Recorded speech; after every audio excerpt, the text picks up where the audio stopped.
Bonjour à tous les amis, merci d'être là pour cette nouvelle vidéo. Donc, je vous demande pas si ça va, je sais que ça va pas aller forcément très bien. Justement aujourd'hui on va parler de la débâcle du Barça contre le Bayern Munich, le 8-2, l'humiliation, etc.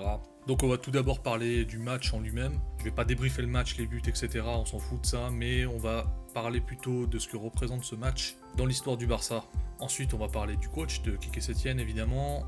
On va voir s'il est fautif et en quoi. On va aussi aborder la question de l'effectif, on va regarder un peu au niveau des joueurs, qui est fautif, où est le problème, qu'est-ce qu'il faut changer. Enfin évidemment, on va parler de Bartomeu, des élections et du board. Allez, c'est parti. ¡Madre mía, qué golazo! ¡Lo que ha hecho Rivaldo! El gol de la temporada sin duda alguna. 43 y medio. ¡Qué momento para meter un gol así! Se ha quitado la camiseta. Ha saltado el banquillo completo. Avant de commencer, je vais juste vous dire quelques mots parce que je sais que c'est très difficile en tant que supporter de vivre les moments qu'on est en train de vivre. Personnellement, je suis un peu plus âgé, donc j'ai déjà vécu des moments similaires, j'arrive à prendre plus de recul, mais je sais que pour les plus jeunes d'entre vous, c'est très difficile. De toute façon, il n'y a rien qui peut guérir ces blessures-là, hein. Il faut laisser passer du temps. Mais ce que je veux vous dire, c'est que c'est ces moments-là dans la vie d'un supporter, les moments où on touche le fond, les moments où on est au bout du bout, où on est par terre, c'est ces moments-là qui font que plus tard, on apprécie les moments de victoire, les moments de gloire. Je prends souvent en exemple, effectivement, quand je parle des meilleurs moments de ma vie de supporter, le sacre à Paris en 2006. Je crois que Paris a été un rêve. S'il est si spécial pour moi en tant que supporter, c'est parce que les années d'avant étaient très difficiles. Les années sous Gaspard étaient terribles, on avait la tête sous l'eau, on se faisait éclater un week-end sur deux, voilà. C'est ça qui a fait que la Liga de 2005 et la Champions League et la Liga de 2006 ont été vraiment spéciales, on les a vraiment savourées. Donc gardez la tête haute, soyez fiers d'être Blaugrana, soyez fiers de l'équipe que vous supportez. Là on a touché le fond, des moments meilleurs viendront, ça je vous le garantis. Et après tout, ça fait partie de la vie d'un supporter. Allez, sans plus attendre, on attaque. Donc le match, voilà, un score fleuve, 8-2, c'est incroyable, on est dans une autre dimension, on est ailleurs, dans un monde parallèle. La dernière fois que le Barça a pris 8 buts, c'était en 1946, donc c'est juste impensable, c'est inconcevable, c'est jamais arrivé dans le football moderne, c'est n'importe quoi. Dans le format Ligue des Champions, les plus grosses humiliations qu'avait pris le Barça, c'était le 4-0 contre le Milan en 94 et le 4-0 contre Liverpool l'année dernière. Et c'était déjà deux matchs très humiliants. Là, le 8-2, on est sur un autre niveau, c'est un cataclysme. Moi, ce qui m'intéresse maintenant sur ce match, et dans le contexte et dans l'histoire du Barça, c'est Sandro Rosell et Bartomeu. Il faut savoir que ces deux-là, et toute leur bande de copains, les conservateurs du Barça, ils ont fait leur beurre pendant des années et des années sur le fameux 4-0 qu'a encaissé le Barça contre Milan en 94, parce que l'entraîneur c'était Cruyff. Pendant des années et des années, ils ont tapé sur Cruyff en brandissant ce match. Aujourd'hui, après presque 10 ans de Sandro Rosell et de Bartomeu,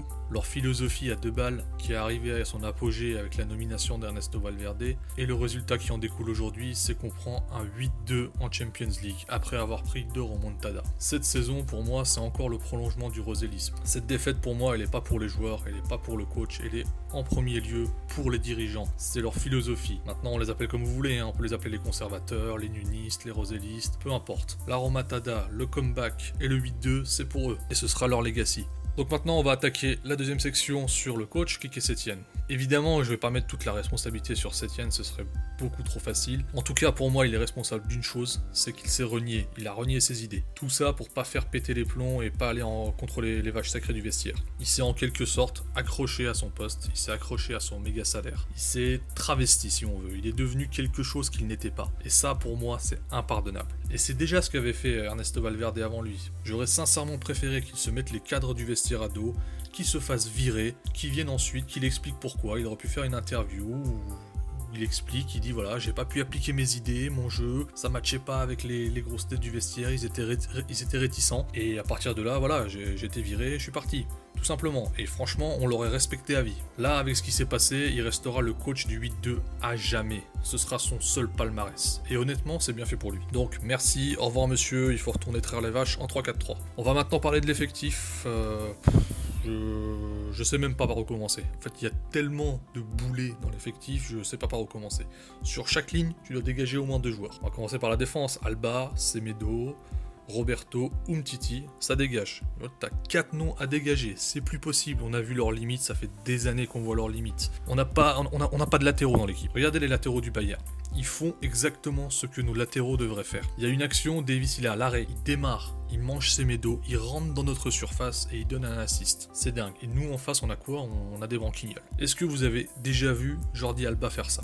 Est-ce que vous avez vu Semedo ou Sergi Roberto faire ça ces dernières années? Umtiti, le club le prolonge et il a été augmenté juste avant la Coupe du Monde 2018 alors qu'il était blessé, il avait refusé de se faire opérer et le club le prolonge, lui donne un méga salaire et voilà. Encore une masterclass de la direction. Le mec, il est jamais apte, il prend son méga salaire et en même temps, nous, on n'a pas de backup. On a Piqué, l'anglais, et voilà, il n'y a pas de backup, c'est Araujo le backup. Au milieu de terrain, il y a Rakitic et Vidal, ils doivent dégager le plus vite possible. C'est plus possible d'avoir des joueurs pareils. Il faut savoir que c'est des joueurs que la direction a pris justement parce qu'ils voulaient s'éloigner de la philosophie de Cruyff. C'est pas des mauvais joueurs. Rakitic et Vidal, tu les mets à leur prime dans une autre équipe, qui a une autre philosophie, ils seront très utiles, il n'y a aucun problème avec ça. Mais dans le jeu du Barça, ils ne servent à rien. Ils obligent l'équipe à jouer autrement pour s'adapter à eux, pour qu'ils puissent s'intégrer. Ils doivent partir loin et vite. Donc voilà, tous ces vieux joueurs, ils doivent dégager. Quitte à faire une saison de transition, on a des jeunes talents, des Ricky, des Collado, des Ansu Fati, on a Pedri qui arrive, on a Trincao. Faut les laisser jouer, faut construire un nouvel effectif autour de ça. Voilà, j'ai oublié aussi Luis Suarez doit partir loin, mais bon, ça, vous le savez, hein, je pense qu'on est tous d'accord. Après, il y a un autre sujet sur les joueurs. Je commence à lire un peu là depuis 48 heures sur les réseaux sociaux. Il y en a qui ont lancé un débat sur le départ de Messi. Je vais vous expliquer mon point de vue. C'est assez simple. Pour comprendre mon point de vue, on va regarder l'exemple de notre bourreau, le Bayern Munich.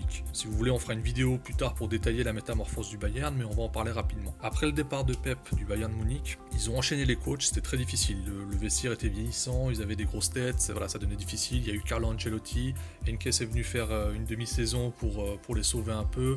Il y a eu Niko Kovac qui a beaucoup galéré avec le vestiaire aussi. C'était compliqué. Là, ils ont entrepris un petit changement, un rajeunissement, et en 2 saisons, ils ont relancé la machine. Là, ce que vous voyez aujourd'hui, le Bayern d'aujourd'hui avec le Bayern dans 2018, c'est le jour et la nuit. Ils ont commencé, voilà, ils ont intégré quelques jeunes, ils ont Gnabry, Davis par exemple, et ils ont laissé partir quelques joueurs vieillissants et qui prenaient de la place dans le vestiaire. Ribéry, Robben, Arturo Vidal. D'ailleurs, merci du cadeau au passage les amis. Et aujourd'hui, ils ont relancé la machine sans avoir eu besoin de virer tout le monde. Lewandowski, Müller, Thiago, Boateng, Kimmich, ils sont toujours là. Ils ont juste reconstruit autour. Donc, pour relancer un cycle Barça, il suffit de faire sortir les joueurs qui ont un moins bon rendement pour impulser un nouveau cycle. Il n'y a pas besoin de virer tout le monde. Donc pour moi, faire partir Messi, ce serait la pire connerie à faire. Ça regarde que moi, hein. Je respecte la vie des autres, mais pour moi, c'est la pire connerie possible. C'est le meilleur joueur du monde. Il a un rendement de malade mental.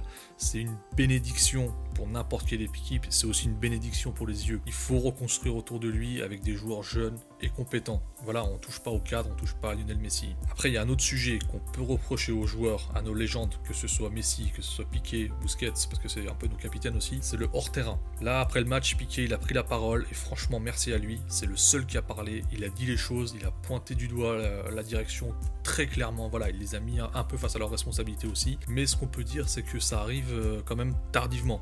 Et ce qu'on peut dire, c'est que les joueurs cadres, ils ont rien dit toutes ces années alors qu'ils voyaient les choses. Ils ont pris leur augmentation parce qu'ils ont tous maintenant des super salaires et ils ont gardé le silence.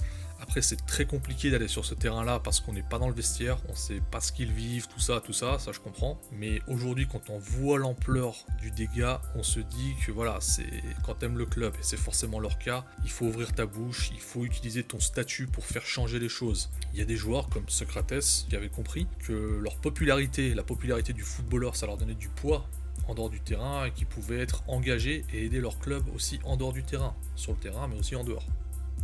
Voilà, maintenant on va s'attaquer au vrai problème, Bartomeu. Donc je vous l'ai dit avant, 4 ans qu'on se fait humilier en LDC. 4 ans. Aucun top club européen, vous pouvez regarder, hein, vous cherchez, vous me dites si je me trompe, aucun top club européen ne prend 8 buts, ne prend ne serait-ce que 7 buts dans un match à élimination directe en Champions League. Pas un prétendant au titre, c'est pas possible. Ça, c'est l'héritage de Rosell et de Bartomeu. C'est l'héritage de 10 années de travail acharné à vouloir détruire la philosophie de Cruyff. À tout niveau, que ce soit au niveau de l'équipe première, que ce soit au niveau de la Masia, etc. Ça fait 10 ans qu'ils ont voulu faire une politique galactique à vouloir chercher des énormes recrues à coups de millions. Le Barça avait Dembélé et Griezmann sur le banc vendredi soir. Ça fait 260 millions à eux deux. Et il y avait aussi Coutinho sur le banc adverse, qui est un joueur qui appartient au Barça, 140 millions.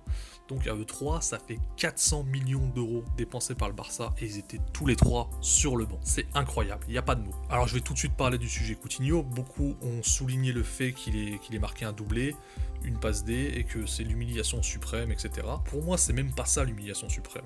C'est bien pire que ça en fait. C'est le fait qu'il soit remplaçant dans ce Bayern-là. En gros, le Bayern, il te dit, je t'explose en Champions League et le joueur le plus cher de ton histoire, il est même pas titu dans mon effectif. Ça, c'est la honte. Donc on a des superstars recrutés à coups de millions qui ne servent absolument à rien. Voilà, on pourrait aussi parler de la planification sportive. Faut rappeler qu'en janvier, on se sépare de Todibo, de Carles Alena, de Carles Perez. C'est incroyable, on est le Barça, on est censé lutter sur 3 tableaux, on n'a même pas l'effectif pour jouer la Liga. Dans le même temps, si on regarde bien, les autres qualifiés en demi, il y a Dani Olmo, il est titulaire à Leipzig. Il a même marqué un but contre l'Atlético, il sera probablement titulaire en demi contre le PSG. Si on l'avait dans notre effectif à Storcy, il nous ferait un bien fou sur les côtés, c'est indéniable. Il y a aussi forcément Thiago Alcantara qui était titu au Bayern. Voilà, vous l'avez vu, vous avez vu le match, il nous a fait la misère, on va rien dire là-dessus. Il y a enfin Eric Garcia qui était titulaire à Manchester City samedi soir et qui a été clairement dans la défense, parmi les 4 défenseurs, c'était le meilleur joueur de son équipe. Nous, on n'a pas de backup pour piquer, on a un des gamins de la Masia, il est titulaire à Manchester City en quart de finale de Champions League. Après maintenant on va parler des conséquences. Bartomeu ne va rien changer en réalité, il va aller au bout de son mandat. Parce que les élections sont dans un an, on est déjà mi-août, donc quoi qu'il arrive, qu'il démissionne et qu'il fasse des élections en janvier ou je sais pas quand, la préparation pour la saison qui vient, c'est Bartomeu qui va le faire. Donc c'est pas terminé les amis, il reste encore un épisode, il reste le dernier épisode de Bartomeu, The Last Dance. Préparez-vous, Bartomeu c'est tellement un rat qui s'accroche à son poste. Il s'accroche à ses intérêts et il va faire sombrer encore plus le Barça. Et là, je parle uniquement du sportif. Parce que si vous voulez aller sur le terrain de l'extra-sportif, les affaires dans lesquelles le Barça a trempé avec Rosell et Bartomeu, il y a tellement de choses à dire qu'il faudrait que je fasse une autre vidéo dessus. Mais je vous invite à aller voir les vidéos de Franek Foot ou de Massian. Tout ça est expliqué sur leur chaîne. Voilà les amis, j'espère que vous allez quand même bien, j'espère que voilà, avec le temps vous irez mieux. C'est la fin de cette vidéo, voilà, n'hésitez pas à commenter et me dire quel est votre ressenti aujourd'hui, après ce match, etc. Comment vous vous projetez sur les prochaines saisons. Donc on se revoit très vite les amis, prenez soin de vous.